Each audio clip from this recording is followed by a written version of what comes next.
Good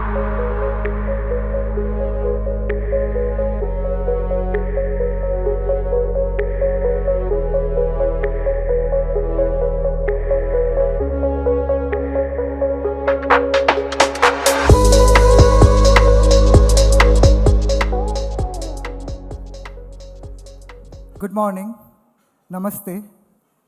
महामहिम श्री राज्यपाल महोदय, secretary tourism government of India,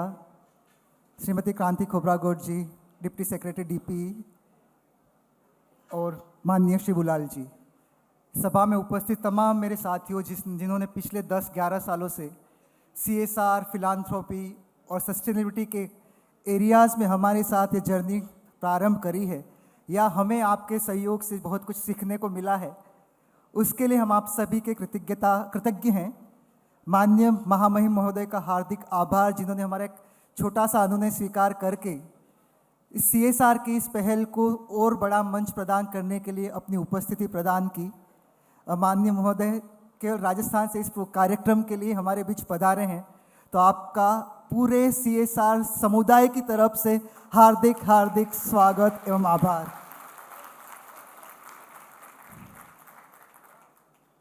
पिछले 10 सालों में अगर हमने CSR के इस पूरे पड़ाव को देखा है, जो जर्नी 15,000 करोड़ 2014-15 से शुरू हुई थी पूरे CSR इकोसिस्टम की, and if you can upload slides, वो जर्नी जो 15,000 करोड़ से शुरू हुई थी 2014-15 के पहले साल में, पिछले साल हम 30,000 करोड़ के आसपास पूरे CSR पाई के रूप में पहुंच चुके हैं। लेकिन जो इंडिया CSR आउटलुक रिपोर्ट हम हर साल रिलीज़ करते हैं, जिसका ये 10वां एडिशन है, इस साल ये हमारा 10वां एडिशन है, जहाँ पे हम ये देख रहे हैं कि पिछले 10 सालों के मुकाबले CSR का जो फंडिंग था वो काफ़ी आगे बढ़ा है, और जो 300 कंपनियां हैं, 301 टॉप कंपनीज लार्जली, जिनका कि हमें CSR डेटा सितंबर एंड तक अवेलेबल हो जाता है, अगर हम उसी पाई को देखें तो लगभग 14,000 करोड़ रुपया इन 301 कंपनीज का ही CSR फंड है। अगर हम इस पूरे इकोसिस्टम को समझने की कोशिश करें और 2014 से 2024, 2024 से 2030 का सफ़र देखें, तो हम एक्सपेक्ट कर रहे हैं कि 2030 तक पूरे CSR इकोसिस्टम में हम 50,000 करोड़ की पूरी CSR फंडिंग के रूप में पहुंच जाएंगे, जो एक सोशल सेक्टर के लिए बहुत बड़ा अमाउंट है, क्योंकि CSR को हम एक कैटेलिटिक फंड के रूप में देखते हैं, न कि एक कोर इन्वेस्टमेंट, कोर फंडिंग जो कि सारे सोशल प्रॉब्लम को सॉल्व कर पाए। लेकिन इस फंडिंग को हम किस तरह कैटेलिटिक फंड के रूप में सामाजिक और पर्यावरण के कार्यों में उपयोग कर पाए, और सरकार के साथ मिलकर हम किस तरह विभिन्न तरह के प्रोग्राम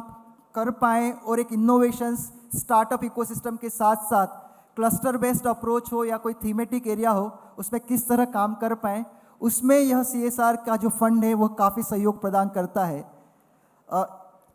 जो क्योंकि इस पूरी कॉन्फ्रेंस का एजेंडा भी पूरे भारत को कवर करना है, इसीलिए हम जब आप डायस पे देखेंगे तो हम राजस्थान से, हम DP से, टूरिज्म से, हर क्षेत्र का रिप्रेजेंटेशन भी करना चाह रहे थे, ताकि हम जो पेन इंडिया CSR की बात करते हैं वो हम आपको इस मंच से भी दिखा पाएँ। जहाँ तक CSR के फंड का, if you can go to next slide, या नेक्स्ट वन, जो आपने पहली स्लाइड में देखा कि 14,200 करोड़ रुपए के आसपास 301 कंपनीज का प्रिस्क्राइब CSR है, और जो एक्चुअल CSR आप देख रहे हैं 14,000 करोड़ रुपए का, जो आपको 150-200 करोड़ का जो एक गैप दिख रहा है, टेक्निकली वो जो कोविड के टाइम जो कूलिंग ऑफ पीरियड अलाउ था कि अगर आपने एक्स्ट्रा CSR फंड इन्वेस्टमेंट कर दिया है ड्यूरिंग कोविड के टाइम, तो वो आप अगले 3 साल तक कैसे सेट ऑफ कर सकते हैं, उस वजह से यहाँ पे हमें कुछ गैप दिख रहा है। Next slide. जहाँ तक हम CSR की पूरी पाई में सेक्टरल रिप्रेजेंटेशन की बात करते हैं, किस इंडस्ट्री का रिप्रेजेंटेशन ज़्यादा है टॉप 300 कंपनीज के हिसाब से और लार्ज 300 कंपनीज के हिसाब से, तो लगभग 18% के आसपास हमें केवल ऑयल, क्रूड ऑयल से लेकर बैंकिंग एंड फिनांस, ये 2 बड़े सेक्टर हैं जिनका इस पूरे CSR पाई में 1/3 हिस्सा है और उससे भी ज़्यादा। इसके बाद बाकी सेक्टर्स आते हैं।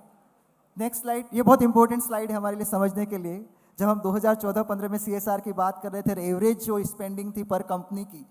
जो 20-28 करोड़ के बीच हुआ करती थी पर कंपनी की,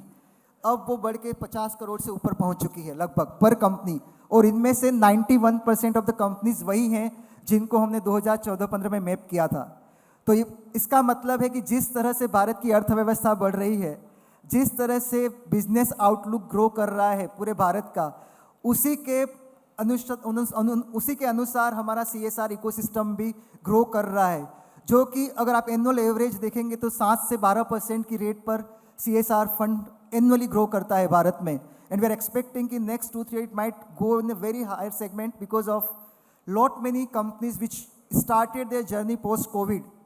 because of COVID hit and other things, they will become profitable in a very large amount in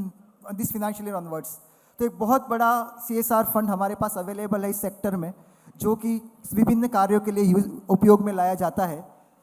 क्रांति मैम बैठी हैं जो DP का प्रभार संभालती हैं, जो पूरे भारत का लगभग 10 से 12% का CSR pi department of public enterprise के अंदर जितनी भी PSU कंपनीज हैं उनके थ्रू होता है। और अगर आप एवरेज भी देखेंगे तो लार्ज कंपनीज में PSU का एवरेज 70-75 करोड़ पर कंपनी होगा। तो काफ़ी बड़ा फंड गवर्नमेंट प्रायोरिटीज़ के हिसाब से PSUs के पास भी है, और वो अपनी गवर्नमेंट प्रायोरिटीज़ के हिसाब से CSR में फंड यूज़ करती हैं। इस साल पिछले साल से हमने एक नया एडिशन ऐड किया है पूरी रिपोर्ट में। हम डिफरेंट CSR हेड्स और बोर्ड मेंबर तक पहुंचने की कोशिश करते हैं और जानने की कोशिश करते हैं कि बोर्ड क्या सोचता है CSR प्रोजेक्ट्स के बारे में। जब बोर्ड लेवल पे CSR का डिस्कशन होता है तो क्या चीज़ें ज़्यादा मैटर करती हैं बोर्ड के लिए, और जो डिसीजन मेकिंग होती है वो किस तरह होती है। तो कुछ उसका एक छोटा सा सैंपल हमारे पास इस स्लाइड्स पे है, और लार्जर चीज़ें रिपोर्ट में कवर हैं जो 11:30 बजे के बाद आपको QR कोड पर अवेलेबल होगी। जब आप देखते हैं कि बोर्ड की प्रायोरिटीज़ किस तरह शिफ्ट हो रही हैं, पहले जब हम CSR मैपिंग करते थे एक्चुअल डेटा के हिसाब से, एजुकेशन, स्किलिंग, हेल्थ केयर बहुत बड़ी प्रायोरिटी था। पिछले 2-3 साल से हम देख रहे हैं कि बोर्ड रूम का आउटलुक चेंज हो रहा है। वाइल एजुकेशन अभी भी एक प्रायोरिटी है, लेकिन एनवायरनमेंट बहुत रैपिड पेस पे सेकंड प्रायोरिटी बन रहा है, जहाँ पे बोर्ड रूम की एक बहुत मैंडेटरी क्राइटेरिया है कि जितना भी CSR पोर्टफोलियो कंपनीज का है उसका से एक कुछ प्रतिशत हिस्सा अनिवार्य तरीके से पर्यावरण रिलेटेड कार्यक्रमों में दिया जाए। इसीलिए आप देखेंगे कि पिछले 1-2 सालों से, और स्पेशली आप इस फिनेंशियल ईयर से देखेंगे तो CSR हेड्स और बोर्ड रूम बहुत सारे नए प्रोजेक्ट्स एनवायरनमेंट की तरफ देख रहा है, पर्यावरण की तरफ देख रहा है, जो कि ESG के साथ भी अलाइन होता है। जो रिपोर्ट कल हमने लॉन्च करी थी कि किस तरह पर्यावरण के साथ, ESG के साथ कंपनीज अपने आप को सस्टेनेबिलिटी की तरफ मूव कराना चाहती हैं। ये हम सबके लिए बहुत इम्पोर्टेंट है, जो इस महान डायस के लिए और हमारे सामने की ऑडियंस के लिए, कि कोविड के बाद कॉरपोरेट का रवैया और सरकार की मानसिकता कि कॉरपोरेट को सरकार के साथ मिलकर किस तरह सामाजिक कार्यों में काम करना चाहिए वह बदला है। और हम देखते हैं कि पिछले 2-3 सालों से हर कंपनी ये कहती है कि अगर आप मेरा कोई बड़ा प्रोजेक्ट डिज़ाइन कर रहे हो तो गवर्नमेंट पार्टनरशिप हमारे लिए मैंडेटरी है। अगर आप गवर्नमेंट सिस्टम को यूज़ कर पा रहे हो, गवर्नमेंट के साथ कोई अग्रीमेंट करके इस प्रोजेक्ट को कर रहे हो, तो वो प्रोजेक्ट मेरे बोर्ड की सबसे बड़ी प्रायोरिटी है। तो ऑलमोस्ट 70% ऑफ द कंपनी से कि उनका प्रायोरिटी क्राइटेरिया है कि गवर्नमेंट पार्टनरशिप उस प्रोजेक्ट में होना चाहिए। Next one. पर्यावरण में किस किस तरह के प्रोजेक्ट्स होते हैं? लार्जली अभी जो प्रायोरिटीज हमें दिख रही हैं वो है प्लांटेशन से लेकर वेस्ट मैनेजमेंट से लेकर वाटर रिजर्वायर से वाटर रिलेटेड एरियाज़ में काम हो रहा है। लेकिन ये काफ़ी कुछ हमें लगता है कि नई टेक्नोलॉजी और नए इनोवेशंस के हिसाब से पर्यावरण वाले प्रोजेक्ट्स में काफ़ी बदलाव आएगा और कुछ नए तरह के प्रयोग भी होंगे। और स्टार्टअप्स जो इस पर्यावरण के क्षेत्र में काम कर रहे हैं उनके लिए काफ़ी बड़ा एरिया है कि पर्यावरण रिलेटेड एरियाज़ में वो किस तरह पूरे CSR और फिलांथ्रोपी इकोसिस्टम को सपोर्ट कर सकते हैं।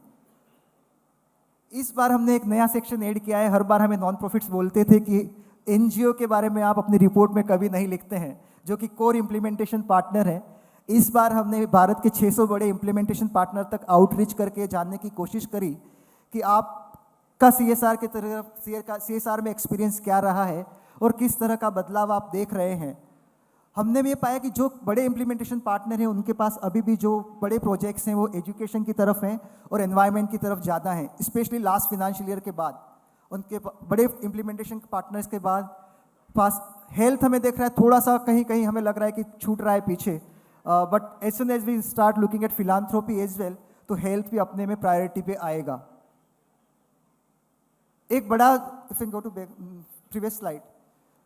क्योंकि हर बार बोर्ड रूम ये चाहता है कि उनके इम्प्लीमेंटेशन पार्टनर अच्छे प्रोजेक्ट इम्प्लीमेंट करें, अच्छे इम्पैक्ट दिखाएं, तो एक मैंडेटरी क्राइटेरिया हो गया है कि आप डेटा कैसे मैनेज करते हैं, मॉनिटरिंग कैसे करते हैं,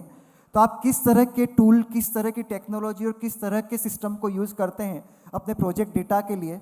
हमने पाया कि अभी भी लगभग 38% नॉन प्रॉफिट के पास कोई सिस्टम नहीं है अपने डेटा को संभालने के लिए, अपने प्रोजेक्ट को मॉनिटर करने के लिए। और ये एक बहुत बड़ा गैप है, क्योंकि पूरे CSR की प्रीमाइस इसी पे डिपेंड करती है कि हम किस तरह से उसके इम्पैक्ट दिखा सकते हैं। अगर इम्प्लीमेंटेशन पार्टनर के रूप में हमारे पास कोई डेटा मैनेज करने के लिए, डेटा को सही तरीके से संभालने के लिए और उसको मॉनिटर करने के लिए कोई मैकेनिज्म नहीं है, तो ये हमारे आप पे as an implementation partner question mark है कि हम फंडर को, बोर्ड रूम को 1 साल के बाद